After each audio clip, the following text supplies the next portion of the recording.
Hi friends, welcome to the Chanakya starters. మనం ఈ వీడియోలో స్టాక్ మార్కెట్లో ఊచకోత కారణం ఏంటి, అంతలా స్టాక్ మార్కెట్ ఎందుకు పడింది, అంతలా ఎందుకు రియాక్ట్ అయింది, కారణాలు ఏంటి అనేది ఈ వీడియోలో చూద్దాం.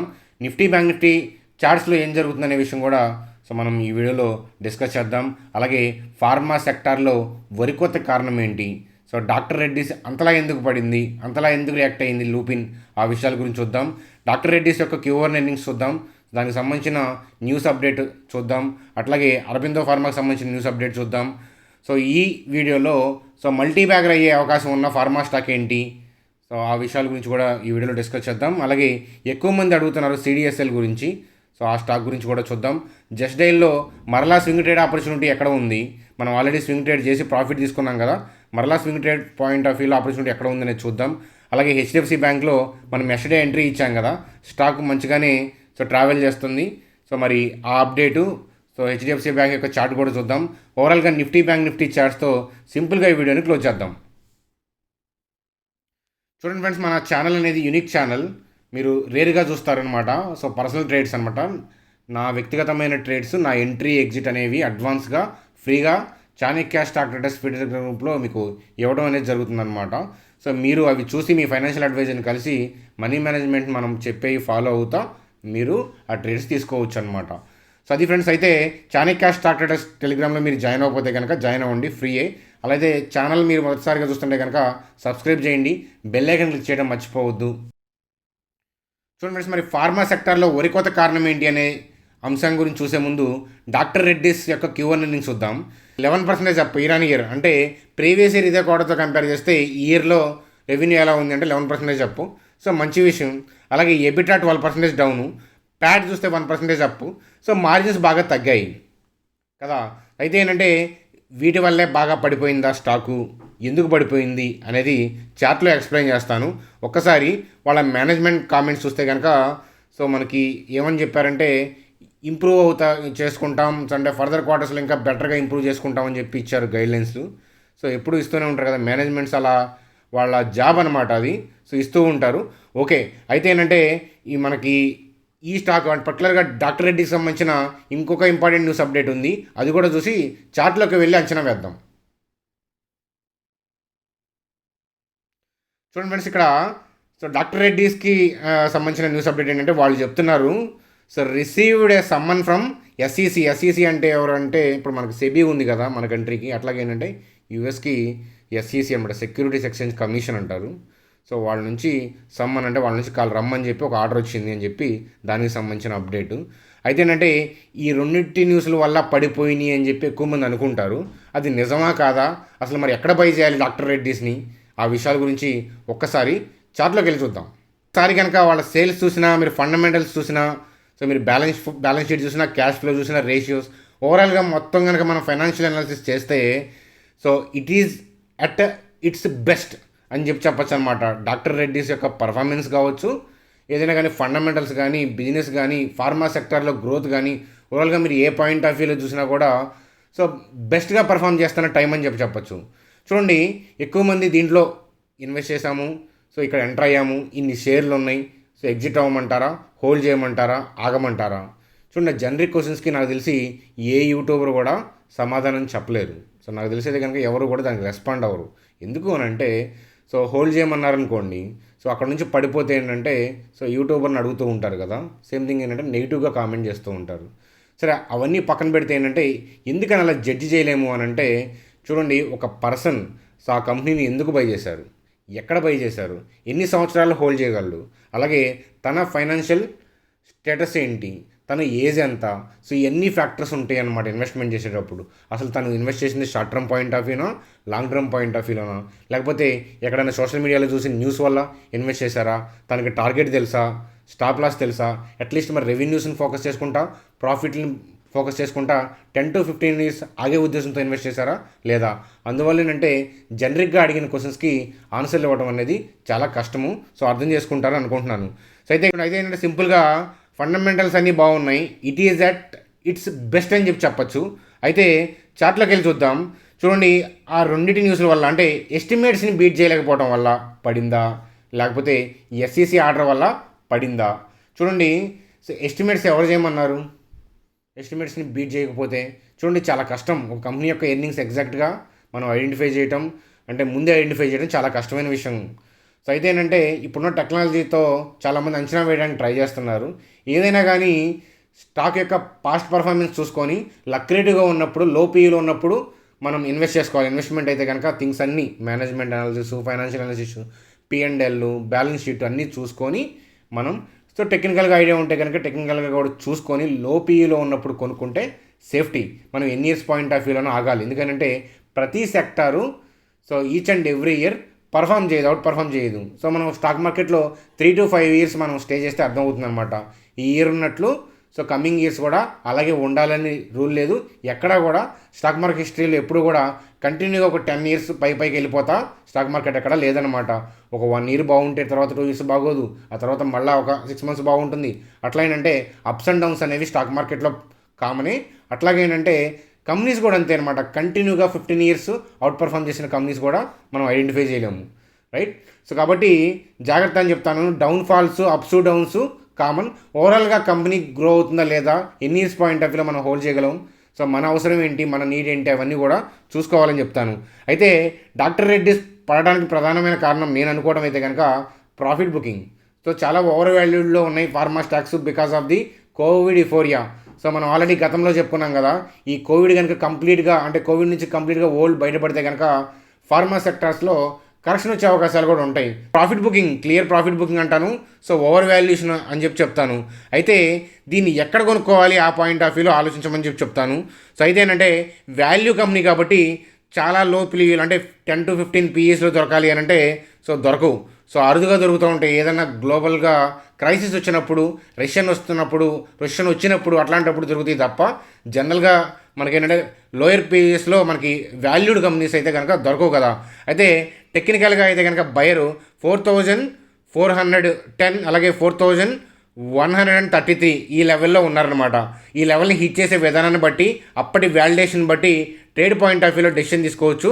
షార్ట్ టర్మ్ స్వింగ్ ట్రేడ్ చూడండి ఫ్రెండ్స్. అలాగే అరబిందో ఫార్మాకి సంబంధించిన news update. So US FDA to inspect Aurobindo pharma unit 1 and API plant అని చెప్పి, అంటే వాళ్ళు ఇన్స్పెక్ట్ చేయబోతున్నారు అని చెప్పి న్యూస్ అనమాట. సో యూనిట్ 1కి 2019లో OAI స్టేటస్ ఇచ్చారు. అంటే OAI అంటే ఏంటంటే official action initiated. So OAI, NAI, VAI అని ఉంటే తెలుసు కదా. సో OAI అంటే ఏంటంటే యాక్చువల్గా కంపెనీకి టెంపరీగా బ్యాడ్ అది. OAI అని ఇస్తే కనుక వాళ్ళు చేసే R&D ఆపాలి, ఎగ్జిస్టింగ్ డ్రగ్స్ ఏదైతే చేస్తున్నారో వాటికి సంబంధించిన ఇష్యూస్ అన్నీ క్లియర్ చేసుకొని మళ్ళీ అప్లై చేయాలి. సో వాళ్ళు VAI కానీ NAI కానీ ఇచ్చేదాకా మళ్ళీ కొత్త ప్రొడక్ట్ R&D చేయడానికి వీలు ఉండదన్నమాట. సో OAI అనేది చాలా సీరియస్ థింగ్ అనమాట. US FDA వాళ్ళు ఇస్తుంటారు కదా OAI, NAI, VAI. సో మన స్టాక్ మార్కెట్ న్యూస్ని ఎలా ఫాలో అవ్వాలి అని చెప్పేసి మనం ఒక వీడియో చేసాం. మనం బేసిక్ థియరీ అనే ప్లేలిస్ట్లో ఉంటుంది. అలాగే ఈ వీడియో ఎండ్ కార్డ్లో కూడా ఆ వీడియోని పేస్ట్ చేస్తాను. సో ఆ ఎండ్ కార్డ్ ఒకసారి చూడండి. దాంట్లో ఫార్మా సెక్టార్కి OAI అంటే ఏంటి, VAI అంటే ఏంటి, NAI అంటే ఏంటి, ఆ డీటెయిల్స్ అనేవి నేను ఆ వీడియోలో మెన్షన్ చేశాను, చూడండి. అయితే దానికి సంబంధించిన న్యూస్ అప్డేట్ మళ్ళీ ఇన్స్పెక్ట్ చేయబోతున్నారని చెప్పి చూడండి. సోర్సెస్ సే అంటే ఏంటంటే ఎవరో క్రియేట్ చేస్తారు ఇట్లాంటివి. అలాగే Aurobindo Pharma offered no comment. So as యూజువల్గా ఏంటంటే వాళ్ళు ఇట్లాంటి స్పెక్యులేషన్స్ మీద వాళ్ళు కామెంట్ చేయరనమాట. సో మంచిదే. అయితే ఏంటంటే సోర్సెస్ సే కాబట్టి మనం జెన్యూనిటీ అనేది మనం చెప్పలేము. సో కాబట్టి సో వెయిట్ అండ్ వాచ్ అని చెప్తాను. ఏదైనా కానీ మనం పడితే సో ఇట్లాంటి OAI వల్ల పడ్డా కూడా లెవెల్స్ చూసి కొనుక్కోవచ్చు అనమాట. ఎందుకంటే సో మంచి కంపెనీలకి OAI ఇచ్చినా కూడా అది టెంపరీ ఇష్యూవే. సో మహా అయితే స్టాక్ 20 to 30% కరెక్ట్ అవుతుంది. సో లెవెల్స్ లక్రేటివ్గా దొరికితే, లో పీఈలో అంటే రీజనబుల్ పీఈలో వాల్యూడ్ కంపెనీ దొరికితే మనం చూసి షార్ట్ టర్మ్ పాయింట్ ఆఫ్ వ్యూలో కానీ లాంగ్ టర్మ్ పాయింట్ ఆఫ్ వ్యూలో కానీ చేయొచ్చు అనమాట. సో అది ఫ్రెండ్స్ అరబిందో ఫార్మాకి సంబంధించిన న్యూస్ అప్డేట్. జస్ట్ ఏంటంటే సోర్సెస్ నుంచి వచ్చిన ఇన్ఫర్మేషన్ కాబట్టి నిజమై ఉండొచ్చు, అబద్ధమైన ఉండొచ్చు. ఈ దేనివల్లైనా సరే పడితే అప్పుడు ఆలోచిద్దామని చెప్తాను. సో వీటిని ఊహించి ట్రేడ్ చేయొద్దు ఎప్పుడు కూడా. సో బిగినర్స్ చేసే మెయిన్ మిస్టేక్ ఏంటంటే టెలిగ్రామ్, ట్విట్టర్, సో టీవీ వీటిలో వచ్చే న్యూస్ని బేస్ చేసుకొని ఇమ్మీడియట్ డెసిషన్ తీసుకుంటారనమాట. చాలా చాలా నష్టం చేస్తుంది అది. సో చాలా బాగా డ్యామేజ్ చేస్తుంది. సో ఎవరైతే మన ఛానల్ కొత్తగా చూస్తున్నారో సో ఇంతకుముందు మీ ఎక్స్పీరియన్స్ చెప్పండి. ఎవరైతే సో లాస్ట్ 6 monthsలో కానీ అంతకుముందు 1 year బ్యాక్ కానీ మీరు న్యూస్ అప్డేట్స్ చూస్తూ సో ఇమీడియట్గా ట్రేడ్స్ చేసి ఎలా నష్టపోయారు, సో ఇప్పుడు ఎలా డెవలప్ అవుతున్నారో ఆ విషయాలు కామెంట్ చేస్తే కొత్తగా వచ్చిన వాళ్ళు వాళ్ళ మనీని లూజ్ అవ్వకుండా కాపాడుకునే అవకాశం ఉంది. అఫ్కోర్స్ ఎవరికైనా స్టాక్ మార్కెట్లో ఏంటంటే తన దాకా వస్తే కానీ తలనొప్పి అంటే ఏంటో తెలియదు అనే సామెత నిజమవుతుంది. మనం ఎంతో కొంత రాంగ్ ఆస్పెక్ట్లో ట్రేడ్ చేసి నష్టపోతేనే అటువైపు వెళ్లకుండా ఉంటామన్నమాట. మిస్టేక్స్ నుంచి నేర్చుకుంటేనే స్టాక్ మార్కెట్లో గ్రోత్ అనేది ఉంటుంది ఖచ్చితంగా. చూడండి ఫ్రెండ్స్, అలాగే లుపిన్కి సంబంధించి లుపిన్ పాయింట్ ఆఫ్ వ్యూలో ఏంటంటే ఫార్మాకి సంబంధించిన డాక్టర్ రెడ్డిస్ ఇష్యూ వల్ల ఫార్మా కౌంటర్ వాళ్ళ ఎఫెక్ట్ అయింది. లుపిన్లో కూడా మనకి ఫాల్ డౌన్ చూసాం. ఇక్కడ స్వింగ్ ట్రేడ్కి 1077, 1049 లెవెల్ లక్రేటివ్గా ఉంది. అట్లాగే ఇన్వెస్ట్మెంట్ కూడా వాల్యూడ్ కంపెనీ కాబట్టి 645, 500 లెవెల్స్లో మనకి లెవెల్ కనిపిస్తుంది. అయితే అంత కిందగా వస్తుందనంటే మనం జడ్జి చేయడం చాలా చాలా కష్టం. అక్కడ దాకా రాకపోవచ్చు. మనం 800, 780 ఈ లెవెల్కి వస్తే ఆలోచించవచ్చు. ఏదైనా నిఫ్టీలో సెల్ ఆఫ్ అనేది సడన్గా స్టార్ట్ అయ్యి కిందకి వెళ్తే కనుక ఒక 20% డౌను, 15% డౌను, అప్పుడు ఏంటంటే మనకి దొరికే అవకాశాలు ఉంటాయి. అట్లీస్ట్ ఏంటంటే మనం అనుకున్న లెవెల్ కాకపోయినా రీజనబుల్ లెవెల్లో మనకి ఎంట్రీ దొరికే అవకాశాలు ఉంటాయి. రేడార్లో లుపిన్ ఉంది. అందువల్ల ఏంటంటే మీరు కూడా మీ వాచ్ లిస్ట్లో పెట్టుకొని చూస్తారని అనుకుంటున్నాను. చూడండి, అలాగే తర్వాత ఏంటంటే సిడిఎస్ఎల్. ఎక్కువ మంది కామెంట్స్లో సిడిఎస్ఎల్ అడుగుతున్నారనే పాయింట్ ఆఫ్ వ్యూలో దీన్ని పిక్ చేశాను. చూడండి, పీర్ కంపెనీస్ ఉన్నాయి కదా, సిడిఎస్ఎల్, అలాగే ఎంసీఎక్స్, మనకి బిఎస్సి, ఓకేనా, ఇవన్నీ కూడా పీర్ కంపెనీస్ కదా. అలాగే సిడిఎస్ఎల్ ఎక్కడికి పోద్ది? ఇప్పుడు మనం ఎక్కడైనా సోషల్ మీడియా చూస్తే ఎక్కడికి పోయే కంపెనీ కాదు అది. డీమ్యాట్స్ అకౌంట్స్ ఓపెన్ అవుతున్నాయి కాబట్టి డెఫినెట్గా సిడిఎస్ఎల్కి అడ్వాంటేజే. అందువల్ల ఎవర్ గ్రీను ఇట్లాంటివి మనకి ర్యాలీ వచ్చినప్పుడు కనిపిస్తాయి. ఇవన్నీ వాస్తవం కాదా అంటే వాస్తవమే. కానీ చూడండి, ఎట్లాంటి కంపెనీ అయినా ఎక్కడ కొంటున్నాం అనేది చాలా చాలా ఇంపార్టెంట్. రీసెంట్గా కూడా రాకేష్ జున్వాలా గారు కామెంట్స్ చూశారు కదా, ఏ కంపెనీలో ఇన్వెస్ట్ చేస్తున్నాం అనేది వెరీ ఇంపార్టెంట్. ఎక్కడ ఇన్వెస్ట్ చేస్తాం అనేది మోస్ట్ ఇంపార్టెంట్ అని చెప్పి. అలాగే ఏంటంటే చూడండి, 2012లో ఎంసీఎక్స్లో ఎవరైతే ఇన్వెస్ట్ చేశారో దగ్గరగా ఇప్పుడు కూడా అదే ప్రైస్లో ఉంది. ఎక్కడైతే ఇన్వెస్ట్ చేశారో ఇప్పుడు కూడా అక్కడే ఉంది. కాబట్టి ఎప్పుడైనా సరే గుడ్ విల్ ఉన్న కంపెనీలు, మంచి పేరున్న కంపెనీలు, ఎవర్ గ్రీన్ అనుకునే కంపెనీలు స్టాక్ మార్కెట్లోకి వచ్చినప్పుడు యుఫోరియాతో ఏంటంటే అగ్రెసివ్గా పెరగటం అనేది చూస్తూ ఉంటాం అనమాట. ఓవర్ వాల్యూడ్లో కొనటమే మనం చేసే మెయిన్ మిస్టేక్. చాలామంది అనొచ్చు ఏంటంటే మన ఇండియాలో 3% పీపుల్ మాత్రమే యాక్టివ్ ఇన్ స్టాక్ మార్కెట్. ఎక్కువ మంది ఫ్యూచర్లో ఆ పర్సంటేజ్ అనేది పెరుగుతుంది కదా ఖచ్చితంగా. యుఎస్ లాగా మనం కూడా, చైనా లాగా మన వాళ్ళు కూడా అలా గ్రో అయ్యి ఫాస్ట్గా ఎక్కువ మంది యాక్టివ్ అయితే కనుక సిడిఎస్ఎల్కి అడ్వాంటేజే కదా అని చెప్పి అనొచ్చు. అలాంటప్పుడు మనం ఎప్పుడు చూడాలంటే స్టాక్ని కొని 10 ఇయర్స్ తర్వాత, 20 ఇయర్స్ తర్వాత, 30 ఇయర్స్ తర్వాత, 50 ఇయర్స్ తర్వాత చూడాలి. కానీ 5 మినిట్స్ తర్వాత నుంచి చూడటం అనేది అలవాటు. కానీ ఇన్వెస్ట్మెంట్ చేసామని చెప్పి మనం అనుకుంటాం. అదే మిస్టేక్. చూడండి, మంచి కంపెనీ కాదనట్లేదు, కానీ హై పీఈలో ఉంది కదా, కాబట్టి రిటర్న్స్ అనేవి తక్కువ కనిపిస్తాయి అన్నమాట. మన షార్ట్ టర్మ్ పాయింట్ ఆఫ్ వ్యూలో మీరు 2 to 3 ఇయర్స్ పాయింట్ ఆఫ్ వ్యూలో చూసినా కూడా తక్కువ రిటర్న్సే కనిపిస్తాయి. ఏదైనా మార్కెట్ ఫాల్ డౌన్స్ లేదా అన్ఎక్స్పెక్టెడ్ క్రాష్ ఏదైనా వస్తే కనుక క్యాపిటల్ ఎక్కువగా డ్యామేజ్ అవుతుంది. ఏది మనం దాని నుంచి విత్డ్రా చేసేస్తే అనమాట. అందువల్ల లో పీఈలో దొరికితే కొనుక్కోమని చెప్పి చెప్తాను. హై పీఈలో కొనటమే ప్రాబ్లం అనమాట. Over valued. చూడండి, పంట పొలం ఉంది, ఒక మెట్ట పొలం ఉంది, దాని వాల్యూ కొంటే 20 lakhs, 25 lakhs ఓకే. కానీ అక్కడ ఏదో ఇండస్ట్రీ పడుతుందనే పాయింట్ ఆఫ్ వ్యూలో 2 కోట్లు పెట్టి కొన్నాం అనుకోండి, హై పీఈలో కొన్నట్లు అనమాట. ఇండస్ట్రీ పడలేదు, అలాంటి కాంటెక్స్ట్లో అది 20 lakhsకి వచ్చేస్తుంది, మళ్ళీ 15 lakhs కూడా రావచ్చు అది. అందువల్ల ఏంటంటే మనం ఎలా కొంటున్నాం, ఎక్కడ కొంటున్నాం, ఏ కైండ్ ఆఫ్ ఇన్వెస్ట్మెంట్స్ చేస్తున్నాం అనేది మనం చూసుకోవాలి. సిడిఎస్ఎల్ మంచిది కాదు అని అనట్లేదు, కానీ ఈ మధ్య విపరీతంగా పెరిగింది. డీమ్యాట్లు పెరగటం, బ్రోకింగ్ కంపెనీలు కూడా స్టాక్ మార్కెట్లో రావడం, ఇతరత్ర కారణాలు ఏదైనా కానీ అందుకే ఏఎస్ఎం లిస్ట్లో కూడా పడింది స్టాకు. ఫ్రెండ్స్, అలాగే జస్ట్ డైల్ గురించి కూడా ఎక్కువ మంది కామెంట్స్ చేస్తున్నారు, అడుగుతూ ఉన్నారు. అయితే మనం ఆల్రెడీ జస్ట్ డైల్కి సంబంధించి ట్రేడ్ తీసుకున్నాం. ప్రాఫిట్ కూడా బుక్ చేసుకున్నాం. అంటే ఈ రిలయన్స్ జస్ట్ డైల్కి సంబంధించిన న్యూస్ రాకముందు మనం లెవెల్స్ ద్వారా ఎంటర్ అయ్యి ఆ రిలయన్స్కి జస్ట్ డైల్కి సంబంధించిన న్యూస్ అయితే అప్డేట్ అయితే వచ్చిందో, ఆ అప్డేట్ వచ్చిన ఒక 15 minutesకి మన చేత అంటే మనం అందరం కూడా ఎగ్జిట్ అయ్యాము. మీకు కూడా ఎగ్జిట్ పాయింట్ ఆఫ్ వ్యూలో ఎగ్జిట్ చెప్పాను. ప్రాఫిట్ బుకింగ్ చేసుకున్నాం. అయితే ఇన్వెస్ట్మెంట్ పాయింట్ ఆఫ్ వ్యూలో కూడా ఇన్వెస్ట్ చేస్తున్నాం. అదేంటంటే at least 3 to 5 years point of వ్యూలో ఇన్వెస్ట్ చేసింది. మధ్యలో ఏదైనా బిజినెస్ పాయింట్ ఆఫ్ వ్యూలో కానీ ఇతరత్ర ఇష్యూల వల్ల కానీ ప్రాబ్లం ఉంటే కనుక నేను వీడియోలో అప్డేట్ చేస్తాను. అలాగే క్లియర్గా నేను సో మీకు టెలిగ్రామ్ గ్రూప్లో కూడా అప్డేట్ చేస్తాను. సో వీకెండ్స్ కూడా నేను ఎక్స్ప్లెయిన్ చేస్తాను ఎందుకని నేను విత్డ్రా అయ్యాను అనేది. సో అట్ ప్రజెంట్ అయితే కనుక company view point of view, investment point of view అయితే కనుక దిగులు లేదు. నేను దాని గురించి నేను ఇప్పుడు డిస్కస్ చేయట్లేదు. ట్రేడ్ పాయింట్ ఆఫ్ వ్యూలో ఆపర్చునిటీ ఎక్కడ ఉంది అని అంటే 896, 864 ఈ లెవెల్లో వెతకాలి బయర్ని. ఈ లెవెల్లో బయర్ ఉన్నారు కాబట్టి ఈ లెవెల్లోకి వచ్చినప్పుడు వాలిడేషన్ చూడాలి అని చెప్పి చెప్తాను. కాబట్టి అందాక వెయిట్ చేయాలి. మరి సిఎంపి నుంచి అక్కడ దాకా వస్తుంది అని అంటే సో ఆ విషయాన్ని నేను స్పెక్యులేట్ చేయలేను. సో అది అసాధ్యం, అలా ప్రెడిక్ట్ చేయలేము. ఎందుకంటే కొత్త బయర్ వచ్చి బై చేసుకుంటా వెళ్తే మనకి తెలియదు అనమాట. సో ఎక్కువ బై ఆర్డర్స్ ఇక్కడ ఉన్నాయి కాబట్టి let the stock to invite to our levels. So లెవెల్కి వస్తే నేను జడ్జిమెంట్ చేయగలను. సో ట్రేడ్ ఆపర్చునిటీ మీకు పబ్లిక్గా ఇవ్వగలను. సో అంతేగాని లెవెల్కి వస్తుంది రాదు, ఎక్స్పైరీ టైంకి నిఫ్టీ ఎక్కడికి వెళ్తుంది, ఇట్లాంటి ప్రిడిక్షన్స్ నేను చేయను. వాటి వల్ల ఏ ఉపయోగం ఉండదు అని చెప్పి చెప్తాను. చూడండి ఫ్రెండ్స్, మల్టీ బ్యాగర్ అయ్యే స్టాక్ ఏంటి చూసే ముందు నిఫ్టీలో సో ఇవాళ ఫాల్ డౌన్ వచ్చింది కదా. ఏషియన్ మార్కెట్స్ మిక్స్డ్గా ఉంటాం. అట్లాగే సో మెయిన్ ఫాల్ అయితే కనుక యూరోపియన్ మార్కెట్స్ ఓపెన్ అయ్యి డౌన్లోకి వెళ్ళిపోయినాయి.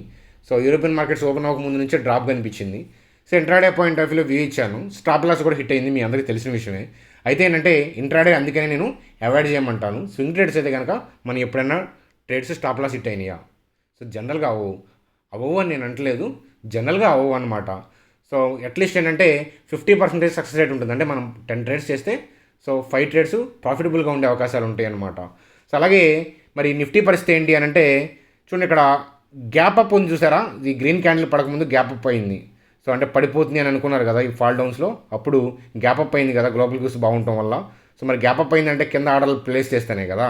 అందువల్ల ఏంటంటే 15,703, 15,561 ఈ పాయింట్ ఆఫ్ వ్యూలో ఆర్డర్స్ ఉన్నాయి కాబట్టి సో మనకి ఇది నిలబడే అవకాశాలు ఉన్నాయి అన్నమాట. So temporary at least global goose బ్యాడ్గా ఉన్నా కూడా ఈ లెవెల్ని బ్రేక్ చేయాలంటే 1 or 2 days పడుతుంది అని చెప్పి నేను అనుకుంటున్నాను. ట్రేడ్ పాయింట్ ఆఫ్ వ్యూలో ట్రేడ్ చేయొచ్చా అంటే కనుక ట్రేడ్ చేయడానికి అనుకూలమైన లెవెల్ అయితే కాదు అని చెప్పి చెప్తాను అనమాట. ఏదైనా కానీ షార్ట్ సెల్ చేయొద్దు అని చెప్తాను. 15,703, 15,561. సో అట్లీస్ట్ ఏంటంటే ఇక్కడ 652 దగ్గర నుంచి లెవెల్ ఉంది. 15,652, 15,561 ఇక్కడ లెవెల్ ఉంది. అట్లీస్ట్ ఏంటంటే రేపు ఈ లెవెల్ నుంచి షార్ట్ సెల్ చేయొద్దు అని చెప్పి చెప్తాను. సో డౌన్కి వెళ్ళినా సో 15,653 అలాగే 15,561 సో ఈ లెవెల్లో బై ఆర్డర్స్ ఎగ్జిక్యూట్ అయ్యి సడన్గా స్పైక్స్ వచ్చే అవకాశాలు ఉంటాయి అన్నమాట. సో గ్లోబల్ క్యూస్ ఏమాత్రమైనా సపోర్ట్ చేస్తే న్యూట్రల్గా ఉంటే కనుక డిప్ నుంచి ఈ లెవెల్ నుంచి పైకి వచ్చే అవకాశాలు ఉన్నాయి. ట్రేడ్ చేయడానికి అయితే కనుక ఎట్టి పరిస్థితుల్లో ఆపర్చునిటీ లేని లెవెల్ అని చెప్పి చెప్తాను. చూడండి ఫ్రెండ్స్, అలాగే మల్టీ బ్యాగర్ అయ్యే సత్తా ఉన్న ఫార్మా స్టాక్ ఏది అని అంటే సో మోరిఫిన్ ల్యాబ్స్ అనమాట. సో మోరిఫిన్ ల్యాబ్స్ అంటే నేను రెడార్లో పెట్టుకొని వాచ్ చేస్తూ ట్రాక్ చేస్తూ ఉన్న స్టాక్ అనమాట. అయితే ఏంటంటే చూడండి, ఈ స్టాక్ కూడా ఏంటంటే బెస్ట్ పర్ఫార్మెన్స్ చూపిస్తూ ఉంది. అంటే లాస్ట్ 10 years మనం కంపేర్ చేస్తే కనుక సో ఇప్పుడున్న ప్రజెంట్ సిచ్యువేషన్ ఏంటంటే బెస్ట్ పొజిషన్లో ఉంది. కానీ మనం కరెక్షన్లో కదా కొనాల్సింది. సో అందువల్ల ట్రాక్ చేస్తూ నేనేంటంటే రెడార్లో ఉంచాను. సో చూడండి, మీరు సేల్స్ బాగున్నాయి లాస్ట్ 10 years, అలాగే ప్రాఫిట్ బాగుంది. సో ఆపరేటింగ్ ప్రాఫిట్ మార్జిన్స్ బాగున్నాయి. సో మొత్తం కూడా బాగుంది. సో మీరు ఫండమెంటల్స్ పాయింట్ ఆఫ్ వ్యూలో చూస్తే రేషియో చూసినా, క్యాష్ ఫ్లో చూసినా, బ్యాలెన్స్ షీట్ చూసినా బాగానే ఉంటుందన్నమాట. అయితే ఈ స్టాక్ని ఎక్కడ కొనొచ్చు అని అంటే చూడండి, చార్ట్లో బయర్ ఎక్కడ ఉన్నారనేది. ఎందుకంటే ఆల్రెడీ హైపీలో ఉంది. సో మీకు అందరికీ తెలిసిన విషయమే. అయితే చార్ట్ పాయింట్ ఆఫ్ వ్యూలో బైర్ ఏంటంటే 48.27 అనేది లక్రేటివ్ కనిపిస్తుంది అనమాట. 48 below, 27 above. So in between నేను ఇన్వెస్ట్ చేస్తాను. ఈ స్టాక్ కనుక 48 to 27 మధ్యలో దొరికితే కనుక సో ఎక్కడ అనేది ఈ లెవెల్కి వస్తేనే మనకు అర్థమవుతుంది. ఇక్కడికి రాకుండా పైకి వెళ్ళిపోవచ్చేమో కదా అని అంటే వెళ్ళచ్చు. సో అయితే మనం ఏం చేయలేం కదా, ఇంకొక స్టాక్ వెతుక్కోవటమే. సో మోరిఫిన్ ల్యాబ్స్లో నేను వెయిట్ చేస్తున్న లెవెల్స్ మనం గతంలో చెప్పాం, 48 to 27 అంటాను. రెడార్లో ఉంచుకోండి. మీరు కూడా స్టాక్ గురించి అనాలిసిస్ చేయండి. సో డీటెయిల్ అనాలిసిస్ చేసి అప్పుడు డెసిషన్ తీసుకోమని చెప్పి చెప్తాను. నేను ఇన్వెస్ట్ చేసేటప్పుడు టెలిగ్రామ్ గ్రూప్లో అప్డేట్ ఇవ్వడం అనేది జరుగుతుంది అనమాట. అలాగే బ్యాంక్ నిఫ్టీ కూడా ఏంటంటే ఈ లెవెల్ని క్లియర్ చేయాలి. ఇంటెన్షన్ అయితే కనుక పైకే కనిపిస్తుంది. సో నాకు అనిపిస్తున్న వ్యూ అనమాట. ట్రేడ్ చేయడానికి అయితే కనుక లెవెల్స్ ఏమీ లేవు. So sorry to say that. So అందువల్ల నేనేమీ చేయలేను అని చెప్పి చెప్తాను. అది ఫ్రెండ్స్ బ్యాంక్ నిఫ్టీకి సంబంధించిన సింపుల్ అనాలిసిస్. చూడండి ఫ్రెండ్స్, అది ఫ్రెండ్స్ మనకి ఈరోజు వీడియో. ఓవరాల్గా డాక్టర్ రెడ్డీస్ గురించి చూసాం, లుపిన్ గురించి చూసాం, అరబిందో ఫార్మాకి సంబంధించిన న్యూస్ అప్డేట్స్ చూసాం, మల్టీ బ్యాగర్ ఫార్మా స్టాక్ గురించి చూసాం, సిడిఎస్ఎల్ గురించి మీరు అడిగిన అప్డేట్ దొరికింది అనుకుంటున్నాను. జస్ట్ డైల్ గురించి కూడా మీరు అడుగుతూ ఉన్నారు కదా. సో ట్రేడ్ ఆపర్చునిటీ ఉంది, వస్తుంది అని ఆశిద్దాం. అలాగే హెచ్డిఎఫ్సి బ్యాంక్ మనం ఆల్రెడీ ట్రేడ్లో ఉన్నాం, రిమైనింగ్ M&Mలో ఉన్నాం, HULలో ట్రేడింగ్లో ఉన్నాం. మీ అందరికీ తెలిసిన విషయమే కదా. మన స్టాప్ లాస్ సామాన్యంగా హిట్ అవ్వదు క్లోజింగ్ బేసిస్ మీద, హిట్ అయితే మనం తీసుకోవాలి. సో మీకు ఇప్పుడు వ్యూ అలాగే ఉంటుంది, కానీ అవి ఏంటంటే పైకి వచ్చేస్తాయి. సో వర్స్ట్ కేసు ఏంటంటే స్టాప్ లాస్ బిలో క్లోజ్ అయితే కనుక నేను అప్డేట్ ఇస్తాను, మీరేం వరి అవ్వాల్సిన అవసరం లేదు. ఇన్ బిట్వీన్ అన్నెసరీ ట్రేడ్స్ చేయొద్దు, ఇన్ బిట్వీన్ మీరు ఆపరేట్ అవ్వద్దు అని చెప్తాను. సో గతంలో ఎలాగైతే మనం సక్సెస్ఫుల్గా స్వింగ్ ట్రేడ్స్ చేసామో అలాగే చేస్తాము. వర్స్ట్ కేసు మనం స్టాప్ లాస్ తీసుకుంటాము. సో మనీ మేనేజ్మెంట్ ఫాలో అయ్యాం కాబట్టి ఇబ్బంది ఏది ఉండదు అని చెప్తాను. ఇక్కడ దాకా మీరు వీడియో చూసారంటే కనుక నచ్చి ఉంటుంది, లైక్ చేయండి, సబ్స్క్రైబ్ చేయండి, బెల్ ఐకాన్ క్లిక్ చేయండి. మీ అభిప్రాయాలు కామెంట్స్ రూపంలో తెలియజేయండి. బాయ్ ఫ్రెండ్స్, మరో రోజు కలుద్దాం. Good day.